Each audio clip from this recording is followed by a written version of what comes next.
हमारे वृंदावन रास बिहारी का जो रास, ये जो वहां पर श्लोक में आता है कि भगवान पितारात्रि शरदोत्फुल्ल मल्लिका भिक्षरंतु मनश्चक्रे, मन बनाया ठाकुर जी ने रास करने का। ये रास करने का मन कब बनाया? श्री रामावतार में ही मन बनाया। प्रभु जब श्री रावण को मार करके पुनः वापस लौट करके अवध वापस प्रस्थान कर रहे थे, तब श्री हनुमान जी महाराज गए और रघुनाथ जी से कहने लगे कि प्रभु, ये दंडकारण्य वन के समस्त संत वृंद आपके दर्शन की प्रतीक्षा में हैं, चल करके इनको दर्शन दीजिए। भगवान ने कहा कि देखो भाई हनुमान, भरत जी 14 वर्ष के लिए प्रतीक्षारत हैं। यदि 14 वर्ष से एक दिन भी ज्यादा हुआ तो भरत जी जीवित नहीं मिलेंगे। और दंडकारण्य वन के संतों को यदि दर्शन देने के लिए हम गए, कहीं उसमें विलंब हो गया और अवध पहुंचने में अतिकाल हुआ तो भरत जी जीवित नहीं मिलेंगे। हनुमान जी बोले वहां तो एक भरत के प्राण निकलेंगे, लेकिन यहां तो असंख्य भरत अपने प्राण त्याग देंगे आपके वियोग में, कैसे इनकी रक्षा हो? तब श्री रघुनाथ जी ने एक उपाय बताया। बोले हनुमान, आप एक काम करो, इन सब संतों से जाकर के कहो यदि अभी हम इनसे मिलने के लिए गए तो ये दूर से केवल हमारा दर्शन कर पाएंगे, ये केवल हमारा दर्शन कर सकेंगे, इससे अधिक इनको कोई लाभ प्राप्त होगा नहीं।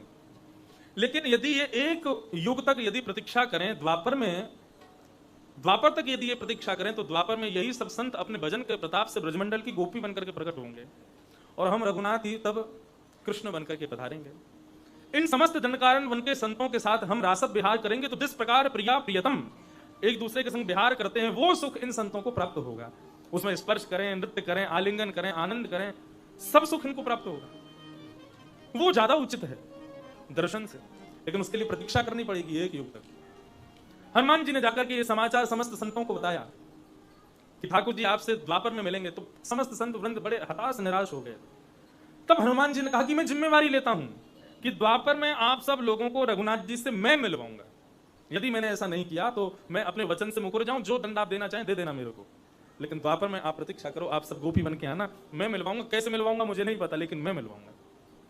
ये सब लीला हो गई। रघुनाथ जी लौट करके वापस अयोध्या पधारे। अयोध्या में ठाकुर जी ने सबको उपहार दिए, लेकिन हनुमान जी ने कोई उपहार नहीं लिया। ठाकुर जी को बड़ी चिंता हो रही है कि मैंने हनुमान से इतनी सेवा ले ली, हमने इतना सब कुछ हनुमान ने हमारे लिए किया, लेकिन इनको हमने कुछ भी नहीं दिया और ये कुछ स्वीकार भी नहीं कर रहे, इनके योग्य कुछ है भी नहीं। इनकी सेवा के स्वरूप के सामने हम जो भी उपहार दे रहे हैं सब छोटे लग रहे हैं, क्या करें? भरत जी को बुलाया। रात्रि में शयन कर रहे थे रघुनाथ जी, भरत जी तरन दबा रहे थे। तब राम जी ने अपने मन का भाव कहा, हम हनुमान के ऋण से उऋण होना चाहते हैं, क्या करें, क्या दें? सब वस्तु छोटी लगती है। भरत जी ने कहा, बोले प्रभु, जब कभी भी मुझे संशय हुआ मैंने आपकी पादुकाओं से ही उत्तर प्राप्त किया। यदि आप अपने संशय को दूर करना चाहते हैं तो आप भी अपनी पादुकाओं से पूछो। वे 14 वर्ष तक अयोध्या का राजशासन उन्होंने ही किया है, वे साधारण नहीं है। तो रघुनाथ जी ने भरत जी के कहने से पादुकाओं से पूछा कि हमको हनुमान को क्या उपहार देना चाहिए, हम उसके ऋण से कैसे उऋण हो, बताओ। तब ठाकुर जी की पादुकाओं ने उत्तर दिया कि महाराज, आपने हनुमान को कहा कि दंडकारण्य वन के संतों को जाकर के कह दो कि हम द्वापर में मिलेंगे। दंडकारण्य वन के संतों से जाकर के हनुमान जी ने जब ये बात कही तो सब हताश हो गए। तब हनुमान जी ने वचन लिया, प्रण किया कि वे समस्त संत जब गोपी बनेंगे तो आपसे मिलवाने का काम श्री हनुमान जी करेंगे। अब हनुमान जी कृष्णावतार में कैसे आएंगे? रघुनाथ जी बोले, तो फिर बताओ क्या होगा? बोले प्रभु, ये हनुमान जी महाराज ही द्वापर में आपकी वंशी के रूप में प्रकट होंगे। आप इनको अपने अधरों पर लेटाइएगा, अपनी कोमल उंगलियों से मानो इनके चरण के भाव से इनके छिद्रों को दबाइएगा, इनकी सेवा के भाव से अपनी पलकों को जब आप वेणुनाद करें बार बार खोलिएगा, बंद कीजिएगा, अपनी आंखों की पलकों से चमर डुराइएगा, अपनी नासिका की मोती से मानो इनके ऊपर छत्र रखिएगा। इन्होंने 12 वर्ष आपकी सेवा की, इन्होंने 2 वर्ष आपकी सेवा की, आप जब वन में गए हैं। आप 12 वर्ष तक जब तक वृंदावन में विराजमान रहेंगे इनकी खूब सेवा कीजिएगा। और उनसे हनुमान जी का वचन भी पूर्ण होगा। वेणु के वादन को सुनकर के ही शरद पूर्णिमा की रात्रि में प्रत्येक घर की गोपी वन में पधारेगी और आपके संग रास विहार करेगी। ये सारी लीला इस प्रकार संपन्न होगी और आप हनुमान जी की सेवा के ऋण से पूर्ण हो जाओगे। तो ये वंशी जो है, कई जगह ऐसा भाव है कि ये वंशी शिव स्वरूप हैं, कई जगह ऐसा भाव है ये वंशी हनुमान जी के अवतार। अगर शिव स्वरूप भी हैं तो हनुमान जी भी तो शिव हैं। तो एक प्रकार से वंशी कौन है? बोले हनुमान जी ही वंशी के रूप में पधारे हैं ठाकुर जी के, ऐसा भाव बताया गया। तो ये राम जन्म जो है, रामावतार जो है, ये कृष्णावतार के रास की भूमिका है। यहाँ भूमिका ठाकुर जी ने तैयार की है। ऐसे प्रभु श्री राम को हम बारंबार नमन करते हैं, प्रणाम करते हैं। और अब पीले पीले कपड़े पहन के आप सब बैठे हो 2 बजे से, जिस प्रतीक्षा में बैठे हो वो कार्य अब संपन्न हो। चंद्रवंश का पूरा भाव बताते हुए 2 श्लोकों में संपूर्ण कृष्ण कथा सुनाकर के शुकाचार्य जी शांत हो गए। बहुत ध्यान से सुनिएगा। अब कथा भागेगी नहीं, अब धीरे धीरे चलेगी। बहुत ध्यान से सुनो। 4 दिन से अनवरत कथा चल रही है, और 4 दिन से हमारी आपकी तरह नहीं, 2 से 6 24 घंटे कथा चल रही है। श्री शुकाचार्य जी मंच पर बैठ करके कथा का वाचन कर रहे हैं और श्री परीक्षित जी महाराज श्रवण कर रहे हैं। सुखदेव जी ने संपूर्ण सूर्यवंश सुनाया, संपूर्ण चंद्रवंश सुनाया, और अंत तो गत्वा 2 श्लोकों में संपूर्ण भागवत सुना करके शांत हो गए। मथुरा में ठाकुर जी का जन्म हुआ, गोकुल में जाके ये लीला, वृंदावन में ये लीला, फिर मथुरा के कंस वध, द्वारिका जाके 16,108 ब्याह, महाभारत का युद्ध आदि आदि करवा के भगवान स्वधाम को चले गए। ऐसा कहकर के सुखदेव जी शांत हो गए। चौथे दिन परीक्षित जी सामने बैठे हैं और श्री सुखदेव जी के मुखमंडल को देख रहे हैं। अब आगे क्या सुनाएंगे? सुखदेव जी ने कहा, परीक्षित कथा पूरी हो गई।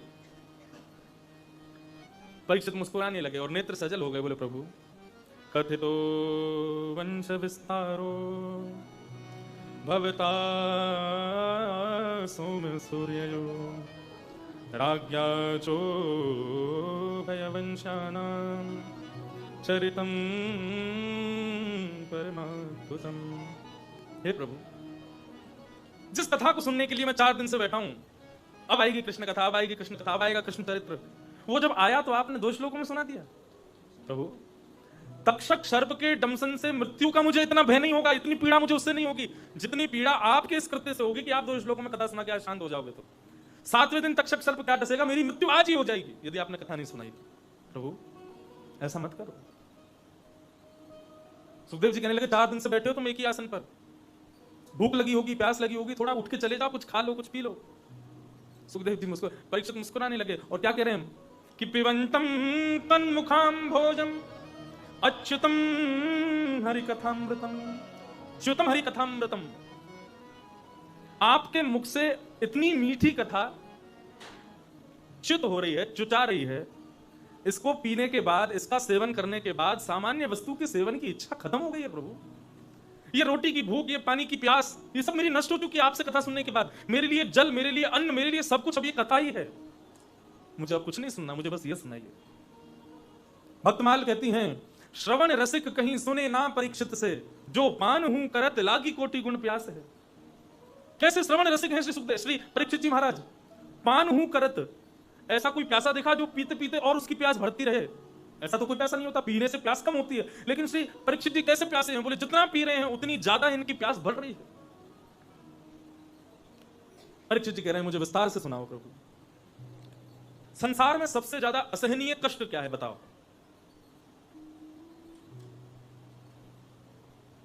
वासुदेव जरा कष्टम कष्टम निर्धन जीवनम पुत्र शोक महाकष्टम कष्टात् कष्ट करिच्छुधा। दुनिया में सबसे बड़ा कष्ट क्या है? महाभारत युद्ध जब पूर्ण हुआ और जब संजय ने ऐलान किया कि भाई 100 के 100 पुत्र मारे गए आपके, तब गांधारी धृतराष्ट्र के पास जाके कहती है, मैं अपनी आंखों की पट्टी खोल करके अपने मरे हुए पुत्रों को देखने जाऊं? धृतराष्ट्र कहते हैं, जाओ। 18 दिन से भूखी प्यासी गांधारी अपनी आंखों की पट्टी खोल करके प्रथम बार अपने मरे हुए पुत्रों को वर्षों बाद देखने जा रही है। रणभूमि में जा रही थी, 18 दिन से कुछ खाया नहीं था कि मेरे पुत्र जीत जाएं, मेरे पुत्र विजयी हों, उसका व्रत कर रही थी। जैसे ही रणभूमि में पहुंची तो द्वारिकाधीश वहां पर बेर का वृक्ष बन के खड़े हो गए।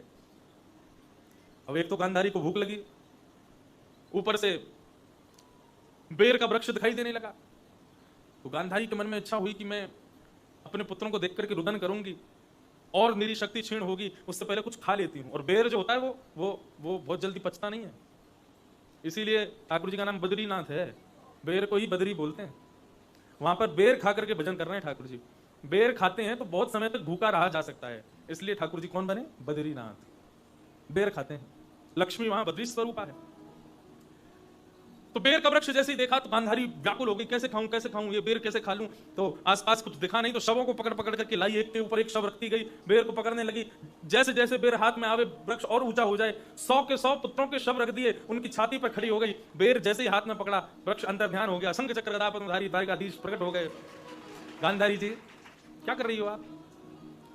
बोले, मैं अपने मरे हुए पुत्रों से मिलने आई हूं, बहुत भूखी थी तो सोचा थोड़े बेर खा लूं। अच्छा, मिलनी अपने पुत्रों से? बोले, नहीं मिली नहीं अभी। तो कहां जाओगी मिलने के लिए? चलो आपकी थोड़ी सहजता कर देते हैं, नीचे नजर करके देखो। नीचे नजर करके देखा तो 100 पुत्रों की टीले पर ही, उनकी छाती पर ही गांधारी खड़ी थी उस बेर को तोड़ने के लिए।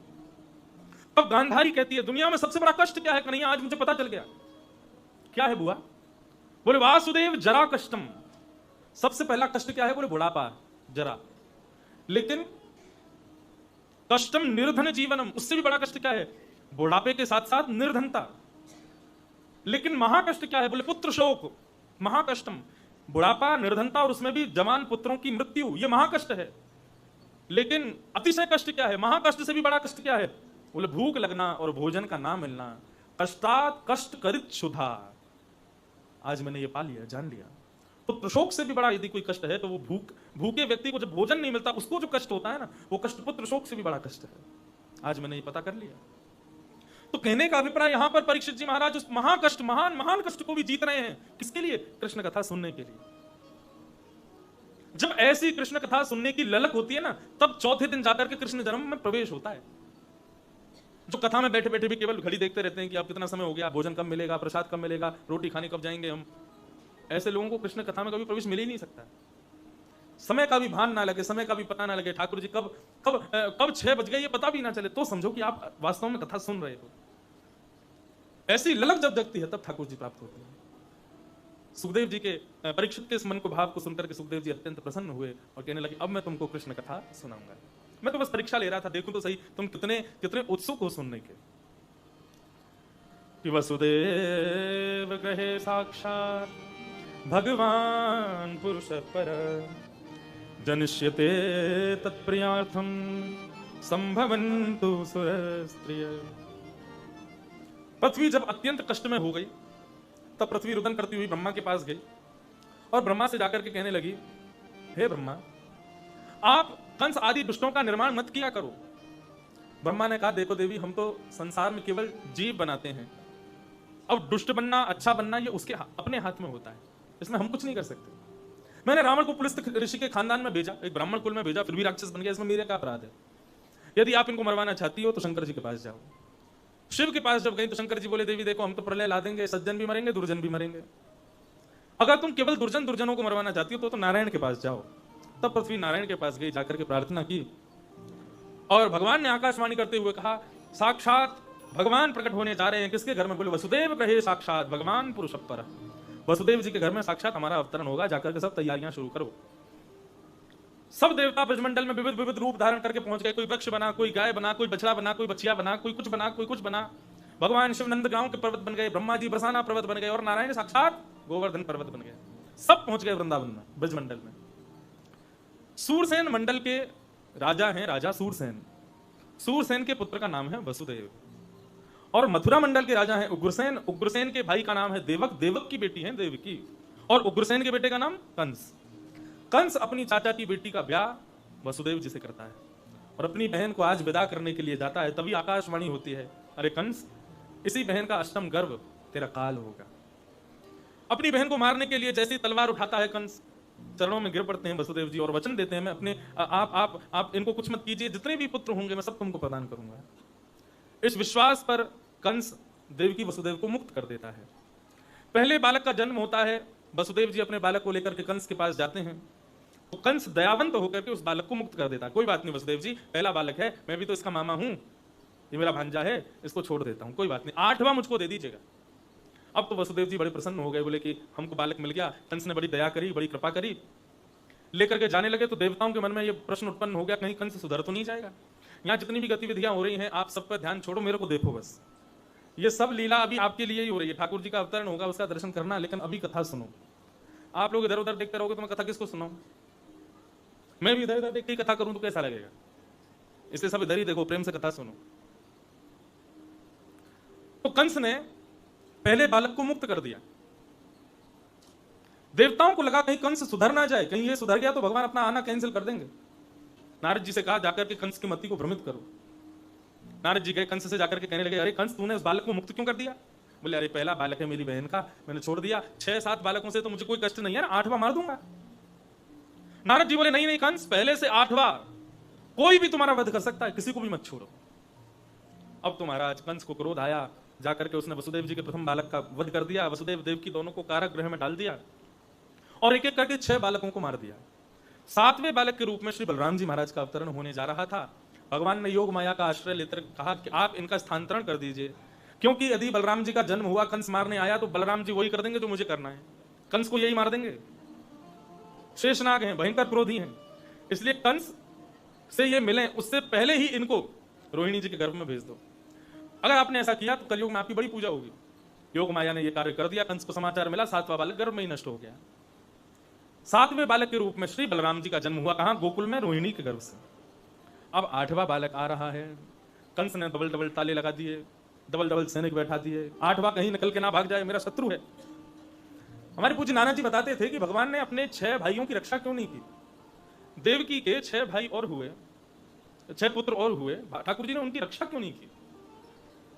ये तो कितना बड़ा एक भक्तों के लिए एक दुखद समाचार होगा कि भगवान अपने स्वयं के बड़े भाइयों की रक्षा नहीं कर पाए, हमारी क्या रक्षा करेंगे?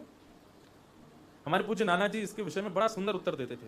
हमारे पूज्य नाना जी पुष्टि मार्ग के थे और वो इतना सुंदर उत्तर देते थे। वो कहते थे, लाला, ये जो 6 बालक भय ना देवकी के, इनको कंस ने ना मारो।